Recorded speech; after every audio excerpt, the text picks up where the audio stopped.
Hi everyone, McGee here again with another draft battle analysis video and review of my week 3 match against Killer Mojo and the Lahore Lele's and the XPDLA. So currently my team stands at 2-0. I'm looking to get a really strong start and get a 3-0 start, which has never been accomplished by me in draft before. So this match did mean quite a bit to me going into it. And so I'm trying to address a lot of his really strong offensive options with some of my defensive pieces while continuing to lean into the powerful combination of Dragapult and Mega Diancie. So before we get into the match and how it plays out, we're going to take a look at what he had to bring potentially and how I was ready to address that. So some of the most concerning pieces on his team are obviously the things up top. So Tornadus Therian, just because of its speed tier and its access to either Hidden Power Steel or Iron Tail, just was a really, really big threat to doing anything to Diancie. Diancie, although Diancie could one hit KO it reliably, it just struggled to safely do that if Tornadus Therian was already on the field. And so that was always going to be a concern in this match. Komodo, just because it was a clangorous soul away in front of something like Blissey from just sweeping, if I didn't have the proper checks for it. Mega Aerodactyl, just because if it wanted to run a mix set with something like Fire Blast and then Stab, just starts tearing through me because then some of my defensive pieces like Skarmory just fall apart in front of Fire Blast. The rest of his team I had really solid answers for. Superior has a really hard time with Muck, same with Alakazam. Entei struggles against Gastrodon unless it's running Hidden Power Grass or a Power Solar Beam set. And then his defensive core was very concerning to break, specifically the Audino, just because it had the ability to run a good special defense set, Wish, Protect, and just kind of stall out a lot of what my Diancie might have been able to do with it on the special side. And so that's going to really influence how I build to address that. And then he has a Vikavolt on the very end. Webs are a slight concern, not that I don't have ways around that. Just the raw power can start breaking through things like Blissey if I'm not careful, and it has coverage moves very easily for Gastrodon. So it's just a Mon that is worrisome if I were to lose Blissey earlier than expected in the match. And so um, my team is kind of built to address that. And leading off the team, we've got Dragapult with the Choice Scarf. Clear body ability, again, just because I'm wary of webs and the speed is relevant for me because my primary concern is that if Como successfully Dragon Dances or Clangorous Souls, I need a way to be able to revenge kill it or I just lose the game. And so Dragapult with a Dragon Darts ability and the ability to run Adamant Nature was one of my most reliable answers to that. And so I was really adamant on having an answer to one of his best sweepers just in case it got going. So Dragon Darts is the primary stab, U-turn for pivoting, Sucker Punch, largely just because I wanted to have a speed option in case Alakazam for some reason was scarfed or something was weak and I just needed to make sure I could KO it, or if I lost my scarf earlier in the game from a knockoff I wasn't expecting, just to have a stab option should the situation arise. And then Flamethrower specifically to address Tangela, just because Tangela doesn't care about any of my offensive options, and Flamethrower is just a good option if I need to hit it for really strong damage unexpectedly. And then, like I said, EV is just to account for outspeeding Como at +1 and then just hitting it as hard as possible with the adamant nature. Mega Diancie, we're again going for the Rock Polish set because it's again very reliable here. If I can find a place to set it up, it starts blasting through Tornadus because now Tornadus doesn't have a way to answer it anymore. Ultimately, I go for a physically leaning set this week. For the main reason that Audino just wasn't going to break if he brings it. It wasn't going to break to Moonblast. I just didn't have a way to deal with that. Diamond Storm and Play Rough can blast through an Audino. It might take a few turns just because it can stall a bit, but it will do more damage than Audino can recover. So it was just my best way around Audino. Unfortunately, for speed tier reasons, I get forced into running a Jolly Nature to accommodate for the fact that Tornadus with a Scarf was a slight concern, as well as Mega Aerodactyl, because I needed to make sure if Mega Aerodactyl got to +1 for some reason but couldn't address Diancie, that after a Rock Polish, I was able to outspeed anything he could threaten. And so I just kind of got forced into that nature for this matchup. And then Play Rough and Diamond Storm is the primary status. Play Rough really only exists for Como. It almost could have been Moonblast, but I wanted to have a physical option as well, just to be able to hit that and hit Audino, because Diamond Storm only has 8 PP, so I didn't want to be at a risk of getting PP stalled in case I needed that second coverage option. And then Mystical Fire again, just to hit Tangela hard in case Tangela's there, because it just doesn't have a way to deal with special attacks very well. And then Diamond Storm is really my primary option for breaking a lot of his pieces. Blissey, again, running a very similar set from last week. Leftovers, max HP, a very standard Blissey spread. Stealth Rock, if I can get those up, because, again, hazards start to tear him apart a little. He has a very strong defog option with Tornadus, but being able to force Tornadus into doing that move lets me control my pivoting around it a lot better when I know it has to defog and waste a turn on that. Because really, outside of that, he doesn't have strong options to remove hazards. I think actually that really is his only way of removing hazards. So I know Tornadus basically gets locked into running that move, and so that gives me momentum. If I can force it into doing those turns, I'm allowed to send pieces out that might cause it some trouble. Gastrodon again, or I'm sorry, still on Blissey. Toxic specifically to make sure I could hit Tornadus and put it on a timer, because I needed a way to make sure Tornadus didn't have free reign to terrorize me the entire match. And so Toxic was the most reliable way to ensure that it was on a timer and would eventually die if I needed it to. I have Gastrodon Sticky Hold again because uh, the water threats weren't there. I really didn't care whether Seismitoad scalded me or not. In fact, it was almost better that it scalded me and risked poisoning Gastrodon, or not poisoning, burning Gastrodon, because if Gastrodon's burned, then it can't be slapped with Toxic. And so that just gives me better longevity in the match. I'd rather ensure I hold on to my leftovers than care about the weak scalds of a Seismitoad. And so recovers toxic scald, really the primary thing. Scald's there to break subs on Aerodactyl in case it wants to go behind a sub and try to Dragon Dance. Threaten burns on Tornadus or Como. Just general stab. I'm not really concerned with the damage output. It can do a decent chunk to Entei, which is worthwhile. And then Toxic, again, just to kind of throw that around if I'm not sure about something. If he were to have misplayed, I kept Infestation there as a way to trap and kill something, namely something like Audino, just to kind of keep it there. Infestation, Toxic Stall, just wear it down. But as we'll see in the match, it doesn't really matter all that much. The Scrum reset kind of got played around with a little bit. Again, the main concern was Aerodactyl going behind a sub and setting up. And so Bravebird doesn't reliably break that sub, even if it has no investment. So I kind of needed Ironhead as a way to deal with that. And then Bravebird, I needed as a way to immediately pressure Como if it came onto the field, because it was worth sacking Skarmory on the chance that it clears souls than trying to run to a better defensive option. So I always wanted to ensure I could pressure Como however possible, whether that was Brave Birding it, whether that was putting Toxic on it to put it on a timer, whatever was necessary to make sure it didn't have free reign to terrorize me. And then a very, very defensive nature, because again, we're concerned about Mega Aerodactyl and its ability to sweep it. That's really its primary goal, is addressing Mega Aerodactyl, because I know it's going to come. And if it's not a mixed set, then Scrum Race is just a really good wall for it. And then rounding out the team again is Alolan Muck, again, and running Assault Vest. Very similar set to last week. Knockoff Pursuit, Poison Jab, all the same. Ice Punch this week is coverage for Tornadus, just so I can hit it with a really strong ice attack. Same with Mega Aerodactyl. Neither like taking that attack. Poison Touch guarantees me a chance, not guarantees, but it gives me a chance to inflict poison on them as well. Put them on timers, because that's kind of what I want to do. His team has the ability to kind of stand there, set up, and has good recovery options. Tornadus with Regenerator, Mega Aerodactyl with Roost, Superior with the sub Leech Seed Stall if it wants to. Just a lot of things I don't want having infinite life. Audino if it wants to go for Wish Passing and all of that. If it doesn't have Heal Bell, then Poison puts it on a timer. So wherever I could inflict poison, I wanted to make sure I could do that.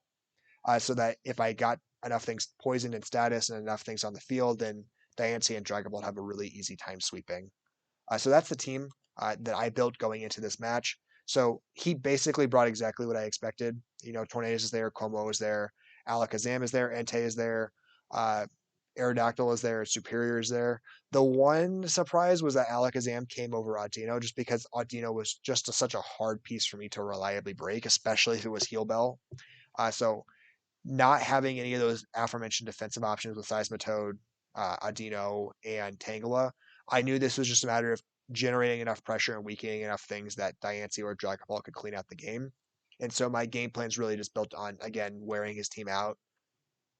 And so I lead Blissey in the effort to go rocks early, but I'm immediately worried he's going to go for sub or leech seed. I just don't want Blissey on the field for that. It's a little too passive for me. I'm probably okay seismic toss spamming there, but I don't want to give him too many chances to click Leaf Storm and get really overpowered because then Muck's no longer a reliable wall. And Blissey isn't going to break it if it does Leech Seed and Leaf Storm. It just does too much damage too quickly. And so Toxic didn't feel safe on turn one. Seismic Toss didn't feel safe on turn one. Stealth Rock was too passive on turn one that I just wanted to make sure I could force Superior out immediately. And so I go straight to Muck just to get it off the field because I can reliably break the sub no matter what. Leaf Storm's not going to threaten me. So again, free knockoff on the retreat. I ultimately don't go for. I'm not worried about Superior. I saw it did 12% on the first one, so I know Muck's going to be a long-term answer for it as long as I want it to be. So I'm not worried about going for the pursuit here. I want to hit whatever he switches in hard, so I'm going to go for the knockoff, uh, which on the Aerodactyl is nice. I take out nearly half its health, pretty much force it off the field. I'm kind of scared off at that point because, again, Aerodactyl can have Earthquake. I don't want to take that Earthquake damage. I don't know what Aerodactyl is going to do, so I'm going to flee to Gastrodon. While he decides to flee to Entei, really works out in my favor because Entei didn't hard switch into Gastrodon, so I don't think it's the Solar Beam set. It just kind of was happenstance. Both those mods ended up on the field at the same time, so I feel pretty good about this matchup. And so I also know he's not going to stay because unless he just really lucked into Gastrodon hitting the field, I was calling that he wasn't built to deal with Gastrodon. So I go for the Toxic on that predicted switch because pretty much anything that comes in on Gastrodon doesn't want that Toxic, with the exception of Alakazam, just because Magic Guard will protect him. And so the Toxic here felt really, really safe. And if I could hit when I do hit Superior, then that addresses something I was really concerned about, just getting really strong with the contrary Leaf Storm boosts and starting to tear through me. And so this puts it on an immediate timer. Again, free switch in back to Muck. Um, so something happens on this turn that was, again, happenstance. He switches straight into Alakazam because Alakazam doesn't really care about Gastrodon. I switch into Muck because Muck doesn't really care about Superior. And so, in my opinion, I'm in an advantageous spot right now because this Alakazam wasn't intended to be on the field against this Muck, to my understanding. And so it feels really safe to pursue here. But he was actually well built to address this Muck, and he just happened to get out in the field at the right time. I don't think he was calling the Muck switch in. Alakazam was just a really strong answer to Gastrodon. It has access to Energy Ball. It really doesn't care what Gastrodon wants to do to it. So it just seemed like it was coming in to answer Gastrodon, not trying to call my Muck switch in. And so it's going to have a Sash here and survive. Poison doesn't really matter because of its ability.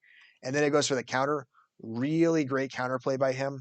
Remove my Muck caught me really off guard just because it didn't come in as the Mon to address Muck. It didn't hard switch in or come in as a revenge option. So I just wasn't prepared for it to be in a position to address my Muck. I thought I had it dead to rights. And so I got really caught off guard by that. Well played by him. Dragapult finally, in his third week, gets to make his debut. And he is going to make the most successful U-turn, get that 1 HP kill. Good on him. He is now a contributing member of the team. He comes in afterwards with Aerodactyl because. Let me go back a turn. Um, oops.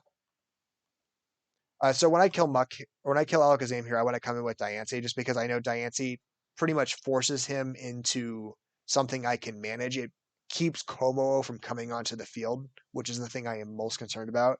I bring out Blissey, he can bring out Komo. I don't want that coming out in front of Blissey if I can control it. So Diancie was just a really safe switch in to control what comes on the field because I don't care if Aerodactyl comes on the field. I don't care if Gastrodon comes on the field. Gastrodon. I don't care if Entei comes on the field. I don't care if Superior comes on the field because now that it's poisoned, Blissey can deal with it when I need it to. And so I just really wanted to ensure that the most concerning offensive piece he had, to my mind, stays off the field. And Diancie, by sending out Diancie, I control that. And so I'm forced to switch out though. I knew that was likely to happen. I come with Gastrodon. Slight misplay here. So it Dragon Dances. I still need Gastrodon for things. Skarmory's one job is to address Aerodactyl, and so what I should be doing right here is fleeing to Skarmory. Um, I think I'm still a little shaken by my Muck getting caught off guard like that and dying. That I don't address the Aerodactyl as well as I should. I think maybe I'm concerned that it might have coverage moves for both uh, physical and special, so it might be carrying Fire Blast alongside Dual Wing Beat. So I'm just really nervous to bring in my Skarmory, but I really should be doing that right there because I still have need for my Gastrodon, and I'm risking taking a lot of unnecessary damage. And so I take a crit, really unfortunate. I do survive just by enough. Scald will do enough damage to get the KO. But now I'm no longer in a position to address Entei, which is a huge concern because Entei has really strong coverage moves, and I don't break it very quickly with Dragapult. And if it's uh, a Scarf set, it can actually threaten to do a lot of damage to Diancie. So I'm just a little concerned about that now. He's going to come with Superior. I'm fine going back into Skarmory because again, the mistake I made early was not using Skarmory for my matchup against Aerodactyl because that's what Skarmory was built to do. So now I'm basically at the point where I can throw Skarmory away because I don't need him anymore, but I need to make sure I don't sack anything relevant because I still want to keep my Gastron as a sack and a scout because it's able to easily get itself KO'd and then create an opportunity for me to come in for a revenge kill. So I'm not ready to throw it away at this point in time. And then I do make another small oversight here because I'm not used to playing in leagues with hidden power. I overlook the fact that Superior is almost certainly going to be running hidden power fire, almost certainly to address Skarmory. And so that was just a misplay by me, not remembering that Superior has that option. And so my Skarmory is going to be nearly obliterated here. Fortunately, it lives so that I can get a really good, strong Brave Bird in here, get Superior low enough where the toxic damage will take it out. And so it's kind of a trade off here. And then Entei comes out, Diancie comes out. Um, the big thing here I want to be aware of, I don't know if it has it or not, but I feel like it had Iron Head. And so I needed to scout to see what it was trying to do because I just need to know what its move options are. So I'm gonna flee to Gastrodon. This is what I wanted to use Gastrodon for was the sack revenge kill. And so Gastrodon's gonna come in here, be sacked by what the Entei is going to do, and then I have knowledge and I have a good opportunity to come and reapply pressure afterwards.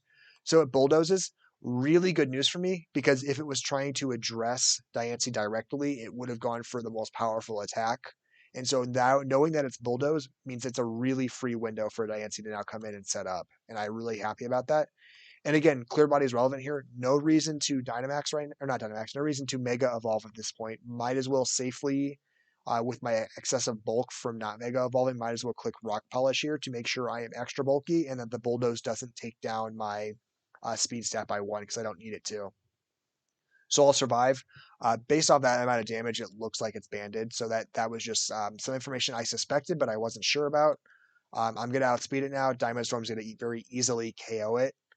And now Diancie's really strong, got some extra bulk. Again, Diamond Storm just starts tearing through his team. And then my only small concern at this stage was missing the play rough. You know, it's got a 90% accuracy. There's a 10% chance that it backfires tremendously and Como starts doing something really scary. I didn't, you know, I still think Dragapult would have done enough in the end to address the Como, but it was a slight concern going into this turn that I might miss. But very fortunately, Play Rough does exactly what it's supposed to do. Hits Como, wins me the game, and then secures me another victory. So my game plan stayed the same. You know, I just executed a little less than ideal. Muck got really caught off guard. It was really well played by him.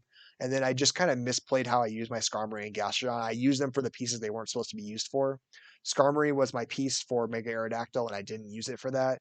Gastrodon was my piece for Entei and for um, Alakazam, and I just kind of threw it away on Mega Aerodactyl when I still had value for it. So, fortunately, that didn't come to bite me, but I was very nervous I had misplayed myself out of that victory or at the will of an RNG miss where I could lose because both Diamond Storm and Play Rough have miss rates. So, there was room in that match for things to have gone poorly.